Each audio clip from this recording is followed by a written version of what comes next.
ये कहानी उस शख्स की है जिसे बिहार में कोई माननीय कहता है, कोई उससे अपराधी की नजर से देखता है, कोई बाहुबली की नजर से, तो कईयों की नजर में वो बिहार का रॉबिन हुड है। ये कहानी उस शख्स की है जिसे बिहार में चाहे सरकार नीतीश कुमार की हो या लालू यादव की, लोग छोटे सरकार कहते हैं। ये कहानी उस शख्स की है जो सुशासन बाबू के नाम से ख्यात नीतीश कुमार के लिए भी उतने ही जरूरी और मजबूरी थे जितने जंगल राज के नाम से कुख्यात हो गए लालू प्रसाद यादव जी के लिए जरूरी और मजबूरी थी। ये कहानी उस शख्स की है जो कभी गंगा के किनारे अपने भाई के हत्यारे को पत्थरों से कुचलकर अपराध की दुनिया में कदम रखता है और फिर सियासत के शिखर में पहुंचकर काला चश्मा लगाकर रौबदार मूछें रखकर ठेठ बिहारी अंदाज में माननीय नेताजी बन जाता है। ये वो बाहुबली है जो जेल में रहता है तो भी खबर बनती है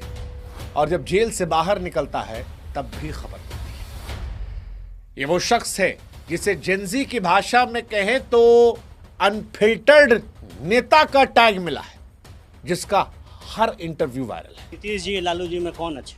थोड़ा पता है कि नहीं? सुशासन की सरकार है, सरकार है परेशानी बिल्कुल छोड़ उससे हमको क्या लेना देना। अभी आपको हमारे सरकार क्या करे? पागल वाला बातचीत करते लोग सेक्रेटरी जिसके नाम के जिक्र किए बगैर बिहार के बाहुबलियों की लिस्ट पूरी नहीं होती। बिहार में अगर इंटरव्यू करना है तो इनका इंटरव्यू के बिना वो लिस्ट नहीं पूरी हो सकती। ये वो शख्स है जो अपराधी होने के बाद भी अनगिनत फाइन्स रखता है और इसीलिए इस शख्स की कहानी सिर्फ नेताही की कहानी नहीं है, सिर्फ अपराध की कहानी नहीं है। यह कहानी है पावर की, किंग मेकिंग की, उस सिस्टम की जो कभी कभी खुद बाहुबली के दहाड़ में दब जाता है। यह कहानी किसी बॉलीवुड की फिल्म से कम नहीं है। यह हत्या, छल, सत्या और डर की असली कहानी है। यह कहानी है मोकामा के डॉन अनंत सिंह की। वो अनंत सिंह जो अपराध की अनंत गाथा को काला चश्मा लगाए ठेठ अंदाज में समेटे हैं, जिन पर हत्या, अपहरण, डकैती, फिरौती, AK-47 व बम बारूद रखने जैसे दर्जनों संगीन मामले दर्ज हैं, फिर भी रसूख ऐसा है कि बिहार में सरकार हिला सकते हैं। अनंत सिंह मोकामा के सिर्फ एक डॉन नहीं है, बल्कि उस गाथा को समेटे हैं जो बिहार की सियासत और अपराध की दुनिया को एक साथ परिभाषित करती है। और इसीलिए अगर आपको बिहार को समझना है तो आपको अनंत सिंह को समझना पड़ेगा। अनंत सिंह को समझना है तो फिर शुरू से शुरू करना पड़ेगा। यह समझना पड़ेगा कि कैसे वो छोटे सरकार बने। लेकिन ये हम शुरू करें उससे पहले हम भी आपसे गुजारिश करेंगे कि हमारे व्हाट्सएप चैनल को फॉलो कीजिए ताकि आप तक ये वीडियोस जल्दी पहुंच सके, हमारा आपका रिश्ता भी मजबूत हो सके। अब तक अगर जुड़े नहीं हमारे इस चैनल से तो यहां भी बटन दबा दीजिए ताकि आप तक पहुंचे। और अब हम शुरू करते हैं शुरू से और फिर बताते हैं कि पटना में सरकार चाहे जिसका हो, मोकामा में छोटे सरकार का सरकार क्यों रहता है और ये बना कहां से छोटे सरकार नाम। शुरू से शुरू करते हैं। जब मोकामा के गंगा किनारे एक नौजवान अपराध की दुनिया में कदम रख रहा था। अनंत सिंह का जन्म 5 जनवरी साल 1967 को पटना के मोकामा के नदवा गांव में हुआ। उनके पिता चंद्रदीप सिंह और 3 बड़े भाई बिरिंची, फाजो और दिलीप सिंह उनके परिवार का हिस्सा थे। अनंत 4 भाइयों में सबसे छोटे थे। मोकामा और बाढ़ का इलाका, जहां गंगा के किनारे राजपूत और भूमिहार जैसी अगड़ी जातियों के बीच खूनी टकराव का लंबा इतिहास रहा। अनंत की करभूमि भी यही इलाका बना। ये कहते हैं कि अनंत का अपराध की दुनिया में पहला कदम तब पड़ा जब उनकी उम्र केवल 9 साल थी। हाँ जी, केवल 9 साल। 9 साल की उम्र में पहली बार वो जेल गए थे। लेकिन उनकी जिंदगी का असली मोड़ तब आया जब उनके सबसे बड़े भाई की हत्या हो गई। यह घटना अनंत के लिए एक टर्निंग पॉइंट थी। बड़े भाई की हत्या ने किशोर अनंत के दिल में बदले की आग जला दी और अनंत ने तब सोचा कि कानून बदला नहीं लेगा, बदला अनंत लेगा।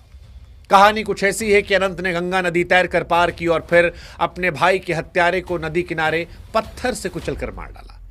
इस खौफनाक घटना ने अनंत को अपराध की दुनिया में एक नई पहचान दिलाई। लेकिन सजा से बच गए क्योंकि उनके भाई दिलीप सिंह उस समय मोकामा से कांग्रेस विधायक श्याम सुंदर धीरज के बेहद करीबी थे। 1990 में दिलीप सिंह खुद जनता दल के टिकट पर मोकामा से विधायक बने और लालू प्रसाद यादव की सरकार में मंत्री भी। दिलीप को लोग बड़े सरकार कहते थे और यहीं से अनंत का नाम छोटे सरकार पड़ गया। वो छोटे सरकार जो चाहे नीतीश की सरकार हो या लालू की सरकार, मोकामा में अपनी सरकार चलाते रहे। दिलीप के राजनीतिक रसूख ने अनंत सिंह को एक ऐसा कवच दिया जिसके बल पर वो अपराध और सियासत के गलियारों में बेरोक टोक बढ़ते गए।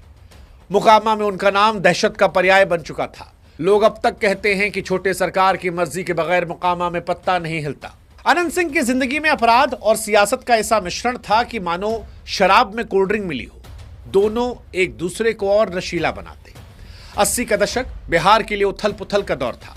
कम्युनिस्ट और अगड़ी जातियों के बीच खूनी टकराव, नरसंहार और बूथ कैप्चरिंग जैसे हालात आम थे। इसी माहौल में अनंत ने अपने भाई दिलीप के साथ मिलकर मोकामा में अपनी बादशाहत को कायम किया। दिलीप सिंह शुरू में श्याम सुंदर सिंह धीरज के लिए बूथ कैप्चरिंग जैसे काम करते थे। बाद में जनता दल के टिकट पर वो विधायक बन गए। अनंत उनके लिए मैन पावर का इंतजाम करते, यानी गुंडों की फौज जो वोट और दबदबा दोनों सुनिश्चित करते। धीरे धीरे अनंत का नाम मोकामा और बाढ़ में ऐसा गूंजा कि लोग उनके सामने कांपने लगे। उनकी लंबी चौड़ी कदकाठी, काले चश्मे का शौक और ठेठ बिहारी लहजे में बेबाक बोलने का अंदाज उन्हें भीड़ से अलग कर रहा था।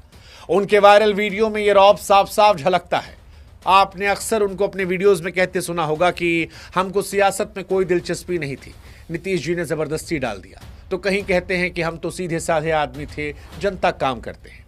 लेकिन इस सादगी भरे बयानों के पीछे, उस मुस्कुराहट के पीछे अपराध की एक लंबी फहरिस्त भी है, जहां पर हत्या, अपहरण, डकैती, फिरौती और घर से बरामद AK-47 राइफल और बम तक।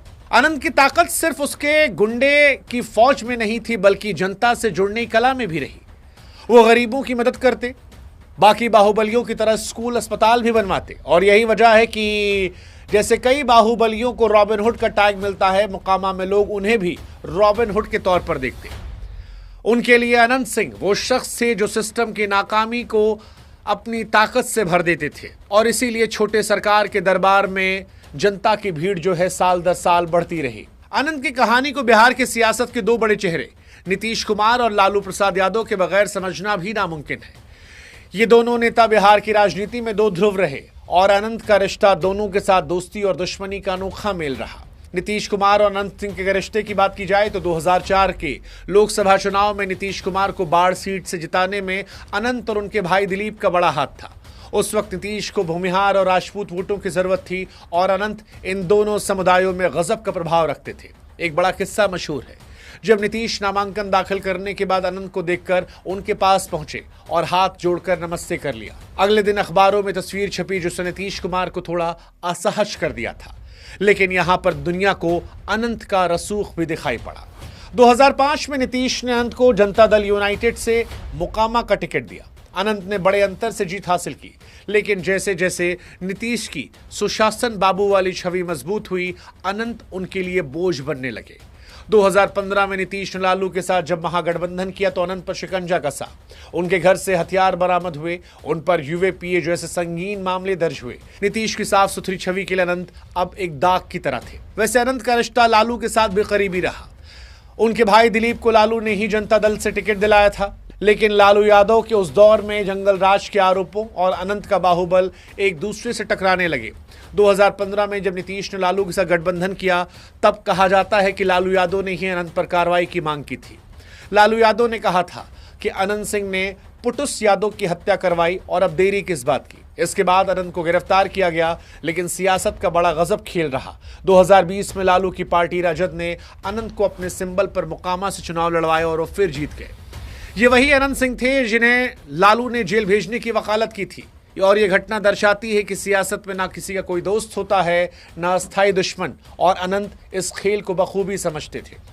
अनंत सिंह के बारे में कहा जाता है कि उन्हें पशुओं से बेहद लगाव है, खासकर घोड़ा, हाथी और गायों से। और अक्सर घोड़े को लेकर उनकी दीवानगी को इस बात से भी समझा सकता है कि एक बार अनंत सिंह बग्गी पर सवार होकर ही विधानसभा पहुंच गए थे।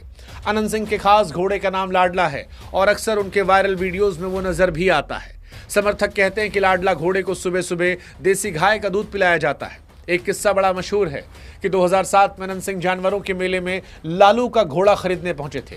अनंत सिंह जानते थे कि लालू उन्हें अपना घोड़ा नहीं बेचेंगे, इसीलिए उन्होंने किसी और के जरिए घोड़ा खरीद लिया था। सोशल मीडिया के दौर में अनंत सिंह की छवि ने उन्हें एक अलग रंग दिया। उनके इंटरव्यूज, उनके बयान सोशल मीडिया पर खूब वायरल होते हैं। हाल फिलहाल में उनका एक बयान कि अब हम आपको गोली मार दें तो आप क्या कर लेंगे, सरकार क्या कर लेगी, अभी आपको हम मार दे सरकार क्या करे। ऐसे उनके तमाम देसी बयान, तमाम उनकी बेबाकी, उनके लहजे, काले चश्मे ने उन्हें मीम्स का सुपरस्टार बना दिया है।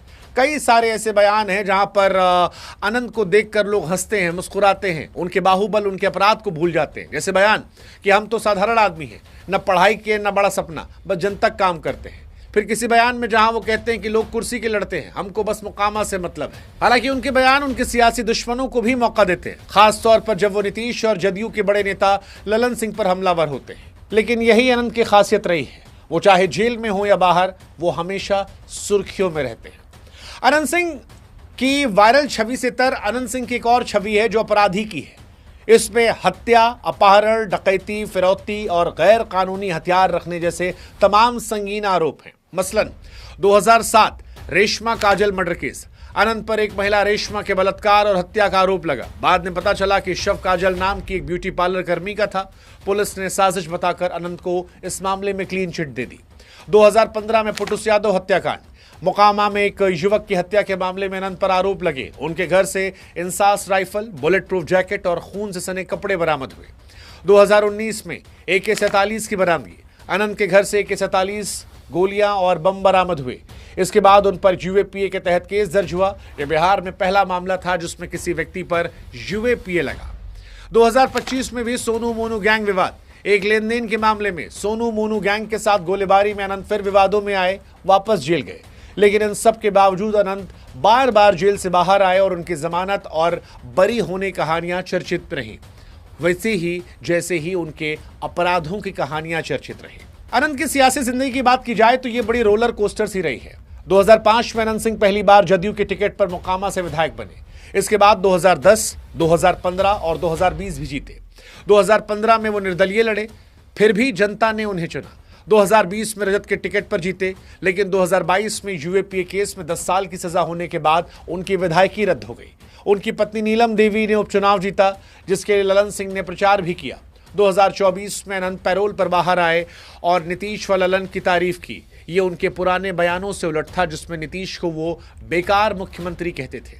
अगस्त 2024 में पटना हाईकोर्ट में उन्हें UAPA और आर्म्स एक्ट केस में बरी कर दिया। कोर्ट ने कहा कि तत्कालीन SP लिपि सिंह ने राजनीतिक दुश्मनी के चलते उन पर यह कार्रवाई की। अनंत सिंह के रसूख और उनकी ताकत के पीछे जनता का प्यार भी एक महत्वपूर्ण भूमिका निभाता है। अनंत सिंह की ताकत उनकी जनता से जुड़ाव में है। मोकामा में वो एक पैरेलल सरकार चलाते हैं। लोग कहते हैं कि अनंत सिंह को टिकट की जरूरत नहीं, टिकट को अनंत सिंह की जरूरत है। वो गरीबों की मदद करते, स्कूल अस्पताल बनवाते और यही वजह है कि इतने केस होने के बावजूद भी जनता उन्हें बार बार चुन लेती है। उनके घर के बाहर लोगों की भीड़ रहती है। कोई बेटी की शादी के लिए मदद मांगता है तो कोई इलाज के लिए। अनंत सबकी सुनते हैं और यही उनकी सबसे बड़ी ताकत है। और इसीलिए मोकामा में अक्सर लोग कहते पाए जाते हैं कि सिस्टम भले फेल हो जाए, छोटे सरकार फेल नहीं होते। कुल मिलाकर कहें तो अनंत की कहानी बिहार की सियासत का एक आलम है। वो एक ऐसे शख्स हैं जिन्होंने अपराध और सियासत को मिलाकर एक अनोखी पहचान बनाई। उनके वायरल वीडियोस, बेबाक बयान और जनता से जुड़ाव ने छोटे सरकार बनाया, लेकिन उनकी कहानी ये भी बताती है कि सिस्टम से बड़ा कोई नहीं। जब तक सत्ता का साथ है आप बाहुबली हैं, जिस दिन वो छूटा उस दिन आप आम आदमी से बदतर एक अपराधी, सिर्फ अपराधी। 2025 में अनंत सिंह फिर जेल गए, लेकिन उनकी रिहाई और जदयू के साथ नजदीकियां बता रही हैं कि मोकामा का ये डॉन अभी हारा नहीं है। अब अनंत सिंह कह रहे हैं कि अगर नीतीश मुख्यमंत्री नहीं बने तो हम विधायकी भी छोड़ देंगे। आगे चुनाव में क्या होगा ये तो वक्त बताएगा, लेकिन एक बात पक्की है कि अनंत सिंह की गाथा बिहार की सियासत में हमेशा गूंजती रहेगी, जैसे गंगा किनारे की वो कहानी जिसने एक नौजवान को छोटे सरकार बना दिया।